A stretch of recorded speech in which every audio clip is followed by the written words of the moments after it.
Hello. जय हिंद दोस्तों आज हम लोग देखने वाले हैं एसएससी जीडी भर्ती परीक्षा 2024 के लिए जीके के महत्वपूर्ण प्रश्नों को, जो पिछले वर्ष पूछे गए प्रश्न हैं और दोस्तों इस वर्ष भी आने की पूरी संभावनाएं हैं। आपको किसी न किसी शिफ्ट में अवश्य ही देखने को ये सब प्रश्न मिलेंगे। तो आइए दोस्तों देखते हैं। इसमें पहला प्रश्न है, धनगर लोक नृत्य सेफर्ड समुदाय के द्वारा भारत के किस राज्य में किया जाता है? सिक्किम, गुजरात, गोवा, बिहार। तो इसका आंसर क्या होगा? तो इसका आंसर होगा दोस्तों ऑप्शन नंबर सी, गोवा में। अगला प्रश्न है, यामिनी कृष्णमूर्ति का संबंध निम्नलिखित में से किस शास्त्रीय नृत्य से है?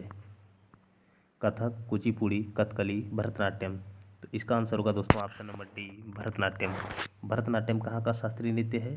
तो तमिलनाडु का, कथकली केरल का, कुचिपुड़ी आंध्र प्रदेश का और कथक उत्तर प्रदेश का। अगला प्रश्न है, नागरहोल नेशनल पार्क भारत के किस राज्य में स्थित है? मिजोरम, तमिलनाडु, कर्नाटक, मध्य प्रदेश। तो इसका आंसर होगा दोस्तों ऑप्शन नंबर सी, कर्नाटक में। अगला प्रश्न है, डेविस कप का संबंध निम्नलिखित में से किससे है? डेविस कप का संबंध निम्नलिखित में से किस खेल से संबंधित है? Badminton, lawn tennis, golf, cricket. तो इसका आंसर होगा दोस्तों option number B, lawn tennis से। अगला प्रश्न है दोस्तों, राष्ट्रीय उपभोक्ता दिवस कब मनाया जाता है? 20 दिसंबर, 14 दिसंबर, 24 दिसंबर, 30 दिसंबर। तो इसका आंसर होगा दोस्तों ऑप्शन नंबर सी, 24 दिसंबर। अगला प्रश्न है, चंदावर का युद्ध मोहम्मद गौरी और जयचंद के बीच किस वर्ष लड़ा गया था? 1191 ईस्वी में, 1192 ईस्वी में, 1193 ईस्वी में, 1194 ईस्वी में। तो इसका आंसर होगा दोस्तों ऑप्शन नंबर डी, 1194 में। और इसमें विजयी कौन हुआ दोस्तों? तो इसमें विजयी हुआ था मोहम्मद गौरी। और दोस्तों 1191 में तराइन का प्रथम युद्ध हुआ था पृथ्वीराज चौहान और मोहम्मद गौरी के बीच, जिसमें पृथ्वीराज चौहान विजय हुआ था। और दोस्तों इसके बाद एक ही वर्ष बाद फिर हुआ 1192 में तराइन का द्वितीय युद्ध, जिसमें मोहम्मद गौरी विजय हुआ।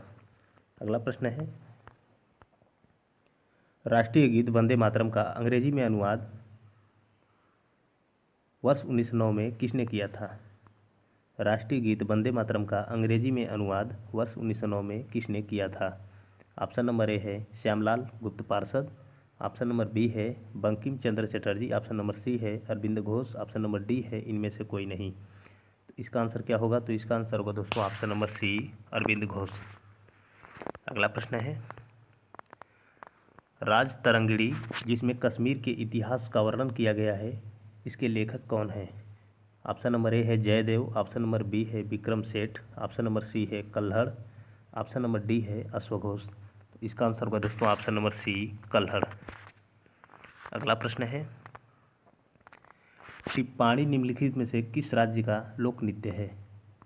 टिप्पाणी निम्नलिखित में से किस राज्य का लोक नृत्य है? ऑप्शन नंबर ए है सिक्किम, ऑप्शन नंबर बी है गुजरात, ऑप्शन नंबर सी है Himachal Pradesh, option number D है बिहार। तो इसका आंसर क्या होगा? तो इसका आंसर होगा दोस्तों ऑप्शन नंबर बी, गुजरात। अगला प्रश्न है, प्रसिद्ध कलाकार जाकिर हुसैन का संबंध निम्नलिखित में से किस वाद्य यंत्र से है? ऑप्शन नंबर ए है सितार, ऑप्शन नंबर बी है तबला, ऑप्शन नंबर डी है सी है बांसुरी, ऑप्शन नंबर डी है संतूर। तो जाकिर हुसैन का संबंध किससे है दोस्तों? तो इसका आंसर होगा ऑप्शन नंबर बी, तबला से। और दोस्तों इसमें पूछता है कि बिस्मिल्लाह खां का संबंध किससे है? तो शहनाई से। और दोस्तों इसमें एक और पंडित रविशंकर का संबंध किससे है? तो सितार से। और निखिल बनर्जी सितार से। ओके दोस्तों, विलायत खां किससे संबंधित है? विलायत खां भी किससे हैं? तो सितार से। अगला प्रश्न है, फसल कटाई के समय नुआखाई महोत्सव भारत के किस राज्य में मनाया जाता है? राजस्थान, उड़ीसा, सिक्किम, तेलंगाना। तो नुआखाई महोत्सव किस राज्य में मनाया जाता है? तो इसका आंसर होगा दोस्तों ऑप्शन नंबर बी, उड़ीसा में। अगला प्रश्न है, वैशाली में द्वितीय बौद्ध संगीति निम्नलिखित में से किसके शासनकाल में आयोजित की गई थी? दूसरी बौद्ध संगीति जो है किसके शासनकाल में आयोजित हुई थी? ऑप्शन नंबर ए है अजातशत्रु, ऑप्शन नंबर बी है कालाशोक, ऑप्शन नंबर सी है अशोक, ऑप्शन नंबर डी है कनिष्क। इसका आंसर होगा दोस्तों ऑप्शन नंबर बी, कालाशोक के शासनकाल में। पहली बौद्ध संगीति कहाँ पे हुई थी? तो राजगिरी में, दूसरी वैशाली में, तीसरी पाटलिपुत्र, चौथी कुंडलवन कश्मीर में। और पहली हुई थी किसके शासनकाल में? तो अजातशत्रु के, और दूसरी कालाशोक, तीसरी अशोक के शासनकाल में, चौथी कनिष्क के शासनकाल में। अगला प्रश्न है दोस्तों, भारतीय संविधान में अनुसूची 10 का संबंध निम्नलिखित में से किससे है? ऑप्शन नंबर ए है वेतन एवं भत्ते, ऑप्शन नंबर बी है शपथ, ऑप्शन नंबर सी है भूमि सुधार से संबंधित, ऑप्शन नंबर डी है दल बदल से संबंधित। तो इसका आंसर होगा दोस्तों ऑप्शन नंबर डी, दल बदल से संबंधित। दोस्तों वेतन एवं भत्ते जो हैं अनुसूची 2 में है, और शपथ अनुसूची 3 में, और भूमि सुधार अनुसूची 9 में, और दल बदल अनुसूची 10 से संबंधित है। अगला प्रश्न है दोस्तों, निम्नलिखित में से कौन सा रोग जीवाणु के माध्यम से नहीं फैलता है? प्लेग, निमोनिया, हैजा, खसरा। इसका आंसर होगा दोस्तों ऑप्शन नंबर डी, खसरा। खसरा किसके माध्यम से फैलता है? तो विषाणु के माध्यम से। ओके दोस्तों, और ये तीनों जो हैं प्लेग, निमोनिया, हैजा जो हैं जीवाणु के माध्यम से फैलने वाले रोग हैं।